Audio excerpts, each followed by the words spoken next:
The giant ships moved through space like dark clouds. Each one was bigger than Earth's moon. They had no lights on their hulls. They did not need lights. Everyone in the galaxy already knew who they were. Admiral Kithvar stood on the bridge of his flagship. The ship was called Void Render. It was the biggest ship in the Zephyrian fleet.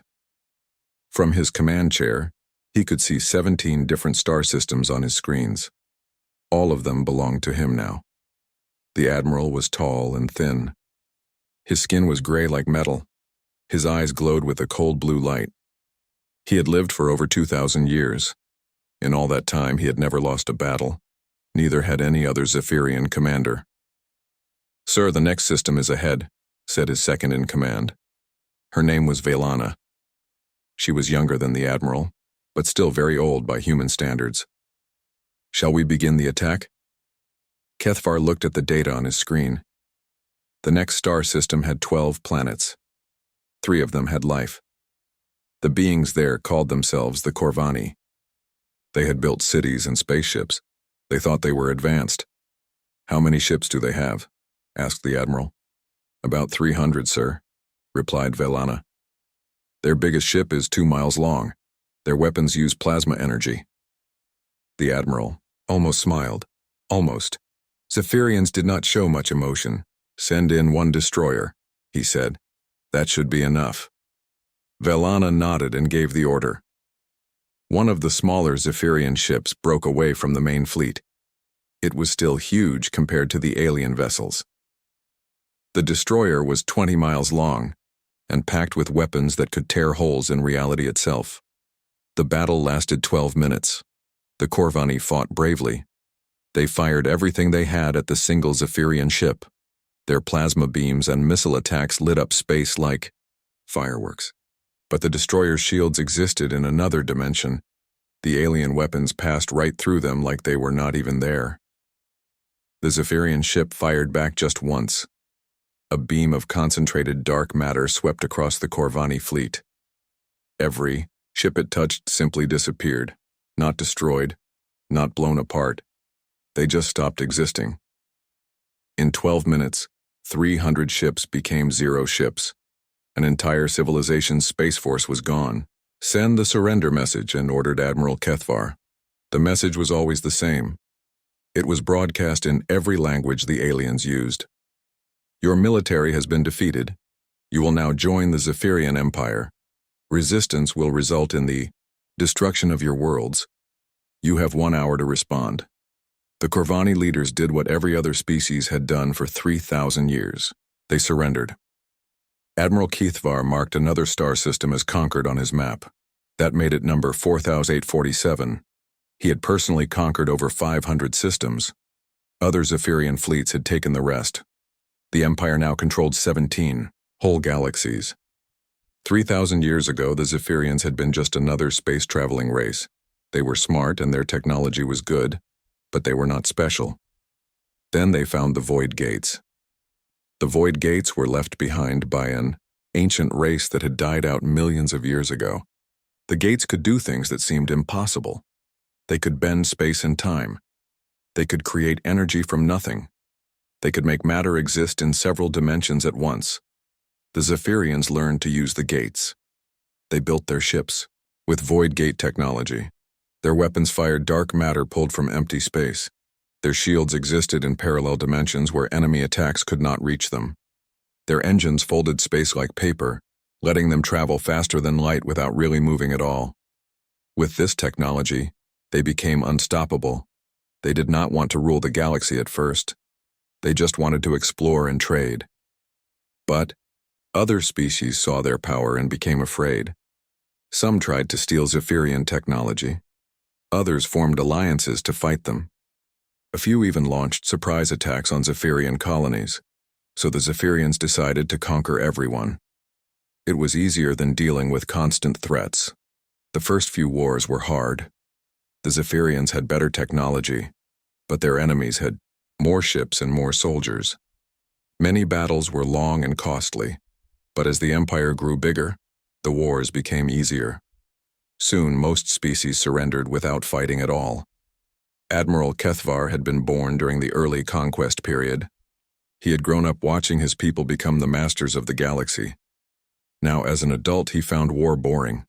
Every battle was the same. The aliens would attack with primitive weapons. The Zephyrians would destroy them easily. The aliens would surrender. "Sir," said Velana, "we are receiving a message from the home world." "What do they want?" asked the Admiral. "High Command has new orders. We are to move to the next galaxy. Long-range scouts have found another collection of star systems with intelligent life." Kethvar nodded. Galaxy number 18 would soon belong to the Empire. He wondered how many species lived there. It did not really matter. They would all surrender or die just like all the others. The Zephyrian fleet began to move. Thousands of ships, each one a floating city, started their journey to the next galaxy. They moved in perfect formation, like a school of fish made of metal and death. Behind them, they left another conquered galaxy. Billions of beings now lived under Zephyrian rule. Most of them were happy enough. The Empire was not cruel to those who obeyed. They could keep their cultures and religions. They could trade and build and live normal lives. They just could not have weapons or armies. The only rule was simple: do not resist the Empire. Far away, in a small spiral galaxy that the Zephyrians had not yet noticed, a blue and green planet orbited a yellow sun. The beings on this planet called it Earth. They had just learned to travel between stars. Their ships were small and slow. Their weapons were basic. Their technology was thousands of years behind the Zephyrian Empire. They did not know that death was coming for them. Captain Jake Morrison sat in his chair on the bridge of the UNS Liberty. It was a human exploration ship, one of only 50 that Earth had built. The Liberty was not a warship. It was designed to explore new worlds and make contact with alien species. Morrison was reading reports from the deep space sensors. Something big was moving in the direction of Earth. Something very big. "Commander Walsh," he called to his navigation officer. "Are you seeing this?" Amy Walsh looked at her screens and frowned. "Yes, sir. Multiple contacts, all moving in formation. They are still very far away, but they are definitely heading toward our solar system." Morrison felt cold fear in his stomach. Humanity had only met 2 other alien species so far. Both meetings had been peaceful, but the sensor readings showed hundreds of massive ships. This was not a peaceful exploration fleet. "How long until they reach Earth?" he asked. Walsh did some quick calculations. "At their current speed, about 6 months, sir." Morrison stared at the data on his screen. Each of those alien ships was bigger than anything humanity had ever built. If they were hostile, Earth had no way to stop them. He opened a communication channel to Earth. "This is Captain Morrison of the UNS Liberty. Priority Alpha message for Earth Command. We have a problem." The emergency meeting room in Earth Command was packed with worried faces. Admiral Lisa Carter sat at the head of the long table. Around her were the best military minds that humanity had to offer. They had been talking for 3 hours, and still had no good answers. "Let me make sure I understand this correctly," said General Frank Powell. He was the head of Earth's ground forces. "These aliens have conquered 17 entire galaxies. They have ships the size of moons, and they are coming here." "That is correct," replied Captain Morrison. He had flown back to Earth as fast as his ship could carry him. The data he brought painted a terrible picture. "My long-range sensors picked up over 2,000 ships in their main fleet. The smallest ones are bigger than our largest battleships." Admiral Carter rubbed her tired eyes. She had not slept in 2 days. "What do we know about their weapons?" Dr. Alan Rodriguez opened his computer tablet. He was Earth's top weapons scientist. "I have been studying the sensor data. Their technology is far beyond ours. They use something called dark matter weapons. They can fire beams that make things simply disappear." "What about their defenses?" asked Colonel Susan Hayes. She commanded Earth's space fighter wings. "Even worse," said Dr. Rodriguez. "Their shields exist in parallel dimensions. Normal weapons cannot touch them. It would be like trying to punch a ghost." The room fell silent. Everyone understood what this meant. Humanity's entire space fleet consisted of 42 warships and 200 smaller vessels. Against the alien armada, they might as well throw rocks. "How long do we have?" asked Admiral Carter. 5 months and 12 days, said Morrison. "Maybe less if they speed up." General Powell slammed his fist on the table. "There has to be something we can do. We did not climb out of caves and reach the stars just to give up now." "Maybe we should try to talk to them," suggested Dr. Helen Park. She was Earth's leading expert on alien cultures. "Perhaps they can be reasoned with." Captain Morrison shook his head. "I studied their conquest patterns. They always send the same message: surrender or be destroyed. Species that try to negotiate get wiped out just as fast as those that fight." "Admiral." Carter stood up and walked to the large window. She could see Earth's moon in the distance. Somewhere out there, an alien fleet was coming to destroy everything she had sworn to protect. "What if we do not fight them the way they expect?" she said quietly. Everyone turned to look at her. "What do you mean?" asked Dr. Rodriguez. "Captain Morrison said they have conquered 17 galaxies. That means they have fought thousands of different species, but they always win the same way. Superior technology, overwhelming force. They probably use the same tactics every time." Dr. Park nodded slowly. "You are saying they might not know how to handle something completely different?" "Exactly," said Admiral Carter. "Every species they fight tries to match their firepower. What if we do not? What if we use strategies they have never seen before?" General Powell leaned forward. "What kind of strategies?" Admiral Carter turned back to face the group. "Human strategies. We are the species that survived ice ages and plagues. We are the ones who built civilizations from nothing. We adapt. We improvise. We find ways to win when winning should be impossible." Dr. Rodriguez was already thinking. "You want to build weapons that work differently from anything they have faced." "Not just weapons," said Carter. "Tactics, ship designs, battle plans. Everything has to be something they cannot predict." Colonel Hayes spoke up. "We would need a test ship, something we can modify with experimental systems." "The UNS Defiance," said Morrison immediately. "She is our newest heavy cruiser, still, in final construction at Mars Shipyard. We could retrofit her with whatever Dr. Rodriguez can dream up." Dr. Rodriguez was getting excited. "I have been working on kinetic weapons. Instead of energy beams, we fire solid projectiles at very high speeds. Simple physics, but if we can get them moving fast enough." "Would it work against their shields?" asked Admiral Carter. "I think so. Their defenses are designed to stop energy weapons and exotic matter. They might not know how to handle old-fashioned bullets fired at near light speed." General Powell was starting to smile. "It is crazy enough that it just might work." "We will need a crew," said Admiral Carter. "Volunteers only. This will be a one-way mission." "I will take command," said Captain Morrison. "No," Carter replied firmly. "You are needed here to help plan the defense of Earth. We need someone else." "We'll do it," said a voice from the back of the room. Everyone turned to see Captain Maria Santos. She was young for a ship commander, only 32 years old, but she had more combat experience than most officers twice her age. "Maria, you do not have to," began Admiral Carter. "Yes, I do," Santos interrupted. "This is what we trained for. Besides, someone has to show these aliens that humans do not go quietly." Dr. Rodriguez was already making notes on his tablet. "I will need at least 50 engineers. We have to completely redesign the Defiance's weapon systems." "You will have whatever you need," promised Admiral Carter. "Money is no object. Time is our only limit." The next few weeks were the busiest in human history. Every shipyard in the solar system worked around the clock. The UNS Defiance was stripped down to her basic frame and rebuilt from the inside out. Dr. Rodriguez and his team created weapons that had never been seen before. Railguns that could fire tungsten rods at 20% of light speed. Missile systems that used gravitational slingshots to increase their velocity.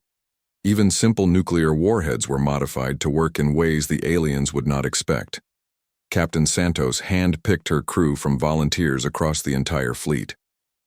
She chose people who were creative and flexible, people who could think fast when everything was going wrong, Her first officer was Commander Rick Hayes, a tactical genius who had studied every human military victory in history. The ship's chief engineer was Karen Hughes. She was famous for keeping ships running with spare parts and duct tape.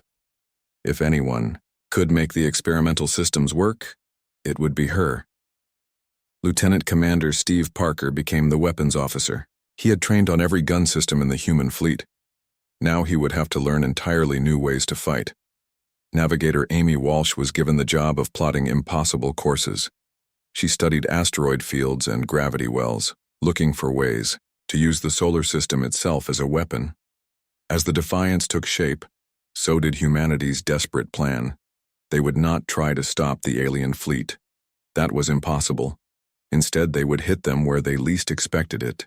They would show the galaxy that even gods could bleed. The alien fleet was getting closer every day. Long-range sensors showed them moving through space like a storm of metal and death. They had destroyed everything in their path for 3,000 years, but they had never fought humans before. Captain Santos stood on the bridge of the completed UNS Defiance. Her ship looked nothing like the other vessels in Earth's fleet. The hull was covered with strange weapons and sensor arrays. The engines had been modified to push far beyond safe limits. "All systems ready, Captain," reported Chief Hughes over the intercom. Santos looked out at the stars. Somewhere out there, an enemy was coming who thought they were unbeatable. Soon, they would learn that humans had a different opinion about that. "Take us out," she ordered. "It is time to show the galaxy what we are made of." The Zephyrian fleet moved through space like a wall of death. Admiral Kethvar stood on his bridge watching the primitive solar system grow larger on his screens. 9 planets orbited a yellow star. The third planet was blue and green. It was covered with cities and lights. "Sir, we are detecting one ship approaching us," reported Velana. She looked at her instruments with confusion. "Just one ship." Admiral Kethvar almost laughed. In 3,000 years of conquest, no species had ever sent a single ship to fight. His entire fleet. "What kind of ship is it?" "It appears to be their largest class, about 2 miles long. Very primitive construction. It is accelerating directly toward us at maximum speed." The Admiral studied the tactical display. The human ship was indeed flying straight at his fleet. It was not trying to maintain distance for long-range combat. It was not calling for backup. It was simply charging forward like an angry animal. "Curious," said Kethvar. "Perhaps they wish to surrender in person. Should I hail them, sir?" "No, let them come closer. I want to see what these humans think they are doing." On the bridge of the UNS Defiance, Captain Santos watched the alien fleet grow larger on her screens. Each enemy ship was massive beyond belief. The flagship in the center was bigger than some asteroids she had seen. "Distance to target?" she asked. 50,000 kilometers and closing fast," replied Navigator Walsh. "They are not firing at us yet." "They probably think we are coming to surrender," said Commander Hayes. "That gives us an advantage." Chief Engineer Hughes spoke over the intercom. "Captain, all systems are running hot. The engines are at 110% power. We cannot maintain this speed for long." "We do not need long," replied Santos. "Just long enough to get inside their formation."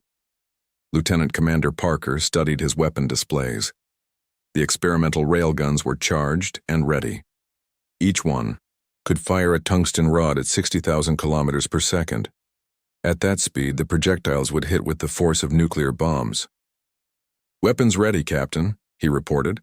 "But I still say this plan is insane." Santos smiled grimly. "Insane is what we do best. Remember, we are not trying to win a fleet battle. We just need to prove they can be hurt." The Defiance continued its mad charge toward the enemy formation. Most space battles were fought at long range with careful maneuvering. Ships would circle each other like boxers, trading shots while staying as far apart as possible. What the human ship was doing broke every rule of space combat. 30,000 kilometers, called Walsh. Admiral Kethvar was becoming interested despite himself. The human ship showed no signs of slowing down. Its engines were burning so bright they were visible across space. Whatever these primitives were planning, they were committed to it. "Sir, should we destroy them?" asked Velana. Not yet. I want to see what they do when they realize how hopeless this is. 20,000 kilometers, announced Walsh. The alien ships now filled their screens. The Defiance looked like a minnow swimming toward a school of whales. Now, whispered Santos. The human ship suddenly changed course. Instead of flying straight into the center of the formation, it dove down and to the left. The Defiance slipped between two massive alien dreadnoughts like a racing car threading between trucks. What are they doing? Demanded Admiral Kethvar. Before anyone could answer, the human ship opened fire. The first railgun blast struck the Zephyrian cruiser Knight's Edge. The tungsten rod, traveling at 20% of light speed, punched through the ship's dimensional shields like they were not there. The shields were designed to deflect energy beams and exotic matter. They had no defense against simple solid matter moving at relativistic speeds. The rod tore through the cruiser's hull from nose to tail. Internal explosions lit up the darkness as the ship's power core went critical. Knight's Edge, a vessel that had conquered a dozen star systems, broke apart in a ball of fire. Impossible, breathed Velana. But the human ship was not finished. It rolled and twisted through the Zephyrian formation like a dancer. Every few seconds, another railgun fired. Each shot was aimed at a different target. The destroyer Voidstalker took a hit in its engine section. The tungsten rod created a chain reaction that sent the ship spinning out of control. The battleship Dark Triumph was struck amidships. Its hull cracked like an eggshell. Admiral Kethvar watched in shock as his supposedly invincible fleet was being torn apart by a single primitive vessel. All ships target that human ship, destroy it now. But the Defiance was moving too fast and too unpredictably. The Zephyrian ships were designed for careful, long-range combat. Their massive size made them powerful but slow to react. The human ship darted between them like a wasp attacking elephants. Captain, they are starting to adapt, warned Commander Hayes. Their formation is changing. Santos could see it too. The alien ships were beginning to move in new patterns. They were trying to box in the Defiance and limit its movement. Time to go deeper, she said. All power to engines. Take us into the center of their formation. Chief Hughes's voice crackled over the intercom. Captain, the engines cannot take much more of this. We are redlining everything. Then we better make this count, replied Santos. The Defiance accelerated even faster. It shot through the gap between two battleships and headed straight for the enemy flagship. The massive vessel, Void Render, sat in the center of the formation like a metal mountain. Sir, the human ship is targeting us, reported Velana. Her voice was tight with fear. Admiral Kethvar felt something he had not experienced in over 1,000 years. Uncertainty. These humans were fighting in ways that made no sense. Their ship should have been destroyed the moment it entered weapon range. Instead, it had already crippled 6 of his vessels. Emergency power to shields, he ordered. All weapon batteries fire at will. The space around the Defiance lit up with energy beams and missile explosions. The human ship twisted and rolled, somehow avoiding most of the incoming fire. The hits it did take were absorbed by armor plating that looked primitive but worked, surprisingly well. Hull breach on decks 4 and 7, reported Hughes. But we are still in one piece. Lieutenant Commander Parker lined up his shot carefully. The enemy flagship was huge, but it was also heavily armored. He would need to hit it in just the right spot to do real damage. Firing main battery, he announced. 6 railgun shots fired at once. The tungsten rod streaked across space faster than the eye could follow. They struck the Void Render's command section in a tight cluster. The flagship's shields flickered and died. The rods punched deep into the ship's hull, destroying critical systems. Emergency lights flashed across the massive vessel as power failures cascaded through its structure. Admiral Kethvar was thrown from his command chair as his ship shuddered. Sparks flew from damaged control panels. The lights went out, then came back on emergency power. Damage report, he demanded. Hull breaches on multiple decks, replied a technician. Main power is offline. Weapon systems are not responding. For the first time in 3,000 years, a Zephyrian flagship had been crippled in battle. But the Defiance was not done yet.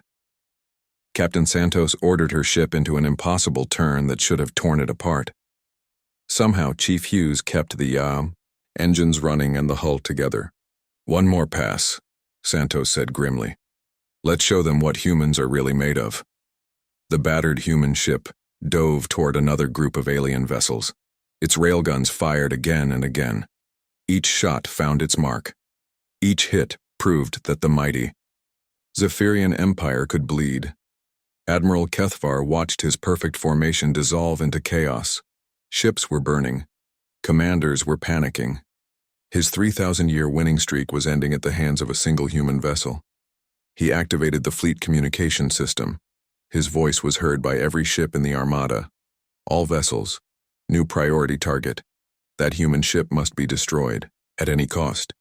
Any cost. The Defiance had awakened something that had been sleeping for millennia. For the first time in ages, the Zephyrians were truly angry. The UNS Defiance limped through space, its hull glowing red from heat and damage. Sparks flew from broken control panels on the bridge. The smell of burned electronics filled the air. But the ship was still fighting. Captain Santos wiped blood from her forehead where a falling beam had struck her. Around the bridge, her crew worked frantically to keep their systems running. They had been in battle for 20 minutes. It felt like 20 hours. "Hull integrity at 40%, reported Chief Hughes over the crackling intercom. "We have lost main power to sections 3 through 7. I am running everything off backup systems." "How much longer can we keep this up?" asked Santos. "Maybe 10 more minutes, Captain. Then the engines will melt down or the hull will crack apart, probably both." Santos looked at her tactical display. The Defiance had destroyed or damaged 15 alien ships. It was an impossible victory by any measure, but the enemy fleet still had over 2,000 vessels. And they were learning. "Commander Hayes, what is their formation doing now?" she asked. Rick Hayes studied the enemy positions with growing concern. "They are adapting, Captain. The ships are spreading out more. They are not clustering together like before, and they are rotating their shield frequencies." Santos cursed under her breath. She had known this would happen eventually. The Zephyrians had conquered 17 galaxies because they were not stupid. Once they understood what the humans were doing, they would find ways to counter it. "Parker, how effective are our railguns now?" she called to her weapons officer. Lieutenant Commander Steve Parker ran diagnostics on his systems. "Not as good as before, Captain. Their new shield settings are partially deflecting our shots. We are still getting through, but it takes 3 or 4 hits to do what one used to accomplish." On the bridge of the damaged Void Render, Admiral Kethvar was furious. His perfect record was in ruins. 15 of his ships were floating wrecks. The human vessel was still alive and still fighting. "Sir, we have analyzed their weapon signatures," reported Villana. Her face was pale but determined. "They are using kinetic projectiles fired at relativistic speeds. Simple mass drivers, but very advanced ones." "How do we stop them?" demanded the Admiral. "We are adjusting our shield matrices to create gravitational distortions. The projectiles should be deflected before they reach our hulls." Kethvar nodded grimly. "Good. What about their movement patterns?" "Completely unpredictable, sir. They do not follow any known tactical doctrine. But our battle computers are learning. Each maneuver they make gives us more data." The Admiral watched the human ship on his screen.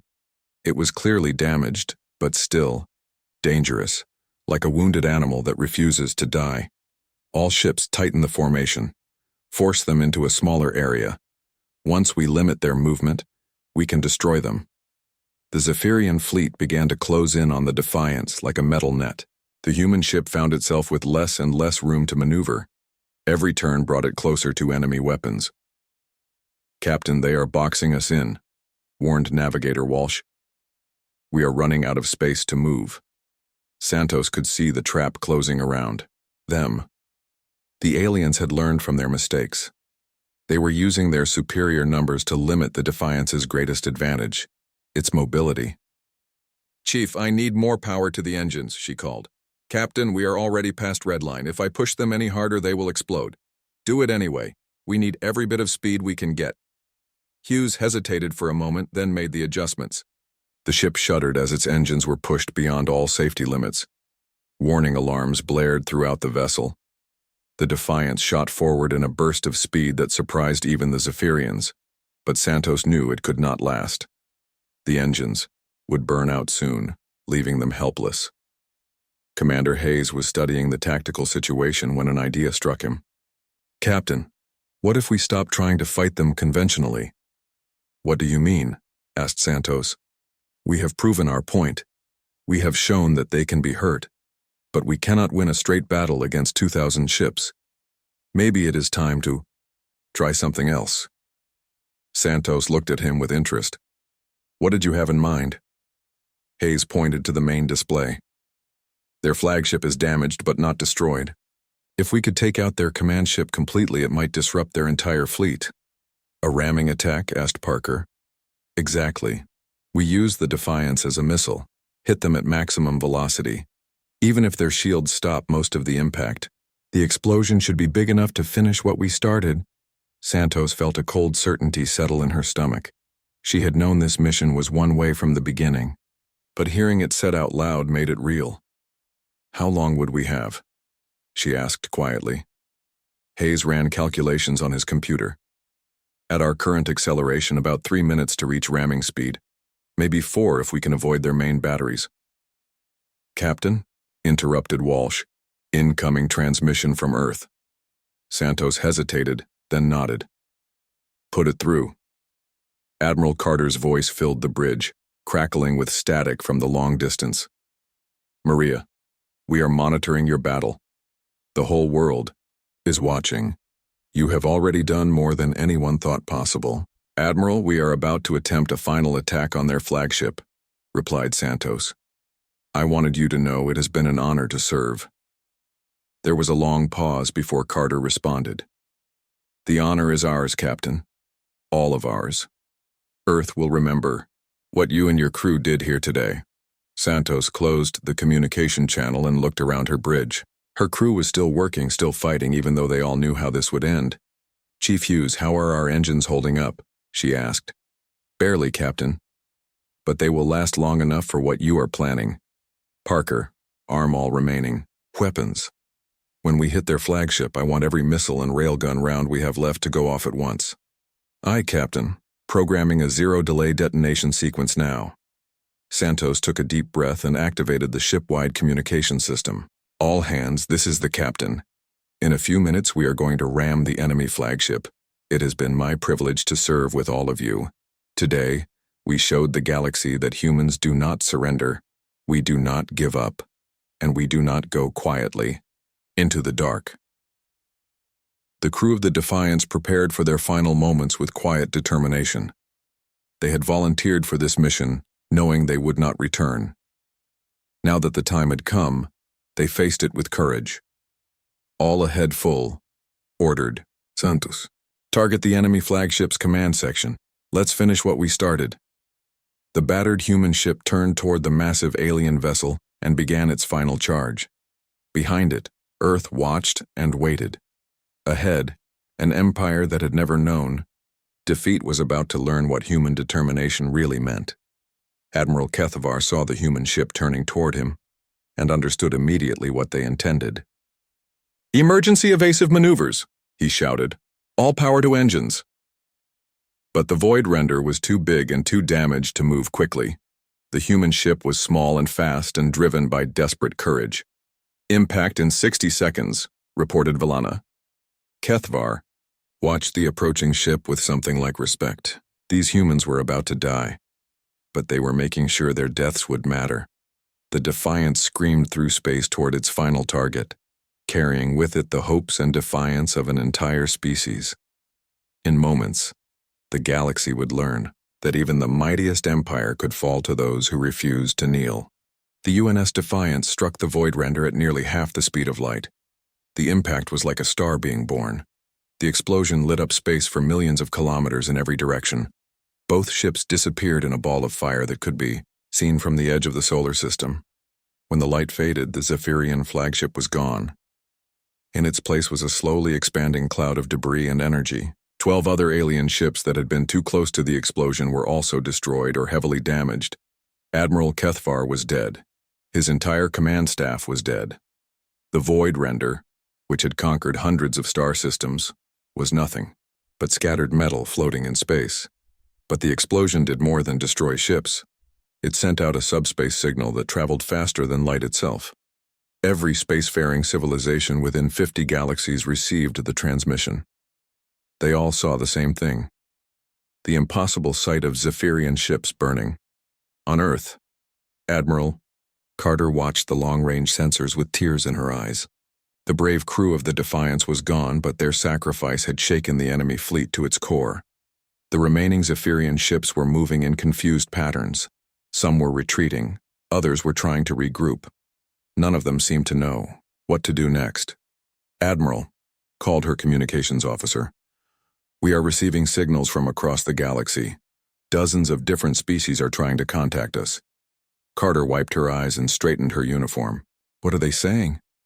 "They want to know how we did it, how we hurt the Zephyrians. Some of them are asking if we need help."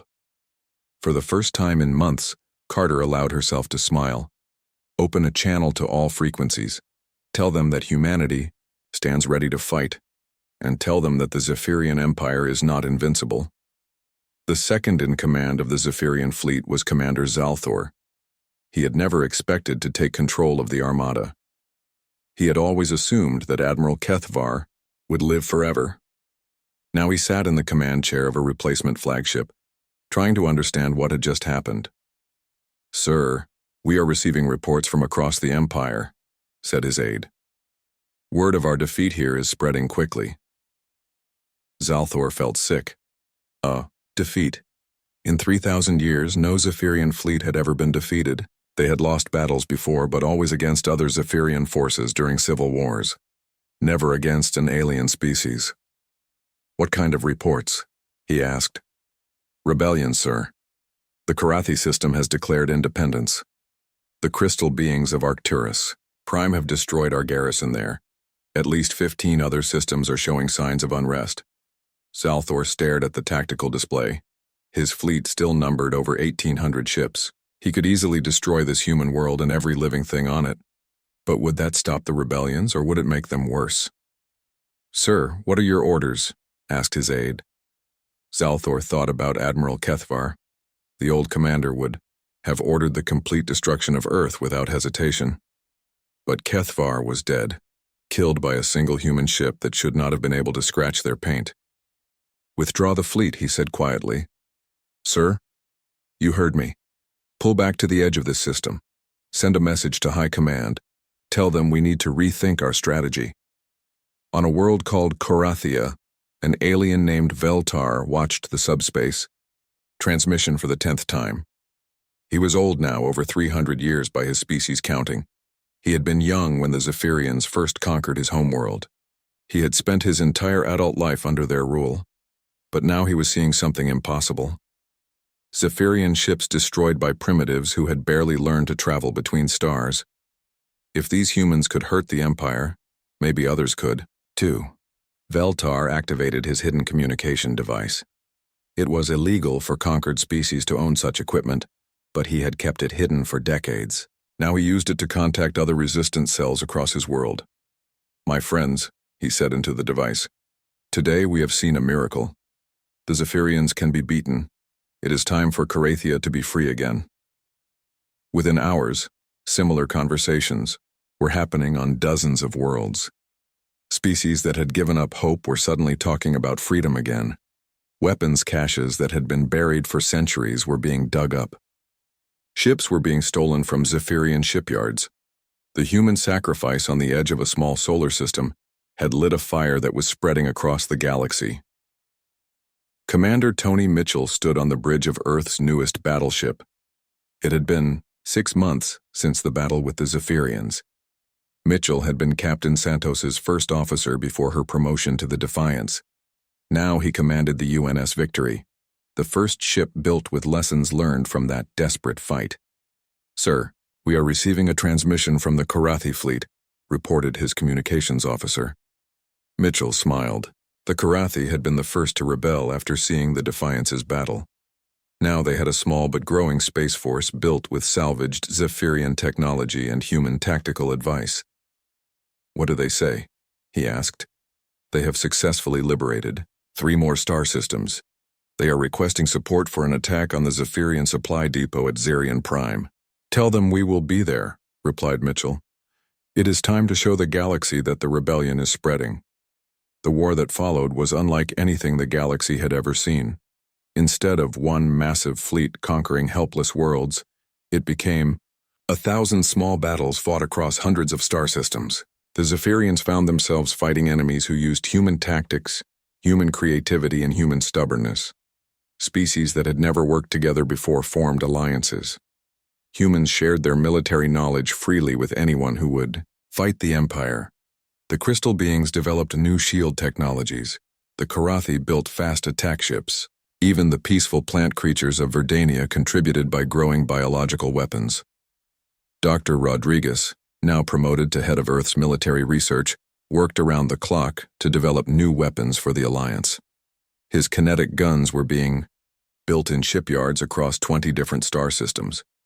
Human engineers taught alien species how to modify their ships for hit-and-run attacks. The Zephyrians tried to adapt. They built new weapons and developed new tactics. But they were fighting an enemy that refused to stay the same. Every time they found a counter to human strategy, the humans changed their approach. More importantly, they were no longer fighting just humans. They were fighting dozens of species who had learned from humanity's example. Each rebellion brought new ideas and new ways of thinking about warfare. Commander Zalthor, now promoted to admiral after his predecessor's death, found himself losing battles he should have won easily. His ships were still more advanced than anything the rebels could build. But the rebels fought with a desperation and creativity that his forces could not match. "Sir, we have lost contact with the Vega Sector fleet," reported his aide. "All of them?" asked Zalthor. "Yes, sir. 17 ships, including 2 dreadnoughts. The Rebel Alliance hit them with coordinated attacks from 6 different directions." Zalthor rubbed his tired eyes. He had not slept well in months. Every day brought news of new defeats and new rebellions. The empire that had ruled 17 galaxies was crumbling. "How many systems have we lost this month?" he asked. 47, sir. But that does not count the systems where we have lost control, but still maintain a presence." The admiral stared out at the stars. Somewhere out there, human ships were teaching other species how to fight back. The galaxy was learning that freedom was possible. On Earth, Admiral Carter read the latest intelligence reports with satisfaction. The war was far from over, but the tide had turned. The Zephyrian Empire was retreating. On multiple fronts, more species were joining the rebellion every day. She looked up at a picture on her wall. It showed the crew of the UNS Defiance, taken just before their final mission. Captain Santos and her brave crew were smiling, not knowing they were about to change the galaxy forever. "Thank you," Carter said quietly to the picture. "You showed us all what humans are capable of." The rebellion that had started with one ship's desperate attack was now a galactic war for freedom. The Zephyrians had dominated space for 3,000 years, but they had never faced anything like human determination. And across the stars, billions of beings were learning that sometimes the best way to fight gods was to refuse to kneel before them. The crew of the Defiance had lit a candle in the darkness, and now that light was spreading to every corner of the galaxy. The universe would never be the same.